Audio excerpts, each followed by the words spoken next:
लो BP, ENT संबंधी समस्या यानी अगर कान में कोई समस्या हो उसके लिए, डाइजेशन संबंधी समस्या के लिए, और जिनका बीपी बहुत ज़्यादा हाइपर है उनको नहीं करना है, लेकिन नॉर्मल जिनका बीपी है उनके लिए भी ये काफ़ी फ़ायदेमंद है। कपालभाति है, करना क्या है, इसमें हम सबसे पहले एक नाक से कपालभाति करते हैं। देखिए इसमें सांस को सिर्फ एग्जिट करना है, छोड़ना है। छोड़ना कैसे है, जैसे एक नाक आपने राइट को बंद किया, अब एक नाक से सांस को झटके के साथ छोड़ते रहना है, जिसमें पेट भी थोड़ा सा आपका स्ट्रोक लगेगा पेट के ऊपर।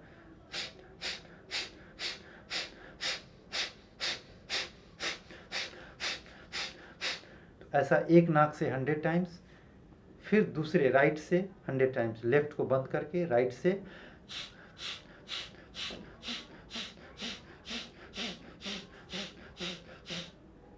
फिर 100 टाइम्स दोनों नाक से।